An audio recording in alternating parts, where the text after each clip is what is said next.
કિંજલ રબારીના પ્રેમ લગ્નનો મુદ્દો ગરમાયો છે। ગાયિકાના પતિ અશોક ચૌધરી પર હુમલાનો પ્રયાસ થયો।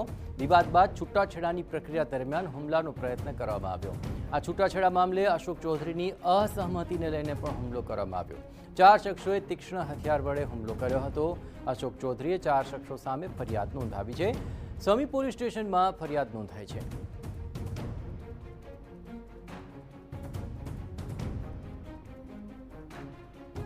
अपने ख्याल से मुजब आखा मुद्दा ने लઈને भारे विवाद सर्जायो હતો અને વિવાદ બાદ હવે જે પ્રક્રિયા ચાલી હતી એ દરમિયાન આ હુમલો થયો હોવાની વિગતો મળી રહી છે અને આ હુમલામાં 4 લોકો સામે ફરિયાદ નોંધવામાં આવી છે। કિંજલ રબારીના પ્રેમ લગ્નનો મુદ્દો આ સાથે ફરી એકવાર ગરમાઈ રહ્યો છે।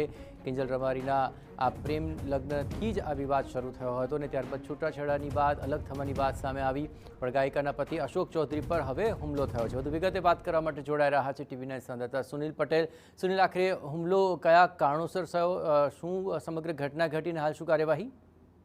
જય ચોક્કસ કહી શકાય તો જે રીતે કિંજલ રબારી લોક ગાયિકા અને અશોક ચૌધરી વચ્ચે જે પ્રેમ લગ્નનો સમગ્ર જે વિવાદ હતો જેને લઈને સામાજિક વિવાદથી લઈને રાજકીય વિવાદ ઉભો થયો અને ત્યારબાદ ક્યાંક ને ક્યાંક સામાજિક દબાણના કારણે બંને વચ્ચે છૂટાછેડાને જ્યારે સામાજિક વાત ચાલતી હતી તે દરમિયાન કહી શકાય તો જે રીતે 2 દિવસ પહેલા એટલે કે સોમવારે જ છૂટાછેડાની જે અરજી હતી જ્યારે કિંજલ રબારીની તેને જ લઈને અશોક ચૌધરીના પરિવાર અને કિંજલ રબારીના પરિવાર સમી ખાતે આવેલી ફેમિલી કોર્ટમાં હાજર થયા હતા અને તે જ દરમિયાન ક્યાંક ને ક્યાંક કહી શકાય તો જે કિંજલ રબારીના જે હાલના જે પતિ કહી શકાય અશોક ચૌધરી તેઓએ ક્યાંક કોઈ કારણોસર જે અરજી હતી છૂટાછેડાની તેની ઉપર સહી નહીં કરી અને ત્યાંથી પરત ફરતા હતા અને તે દરમિયાન ક્યાંક ને ક્યાંક કોઈ કારણોસર કિંજલ રબારીના પરિવારના કોઈ કેટલાક 4 જેટલા સભ્યો દ્વારા સમી તાલુકાના સબદલપુરા ગામના જે રોડ પર પસાર થતા હતા જ્યારે અશોક ચૌધરી તે દરમિયાન તેમના ઉપર હુમલો કરવામાં આવ્યો તેવી ફરિયાદ હાલ સમી પોલીસ સ્ટેશન મથકે નોંધાઈ છે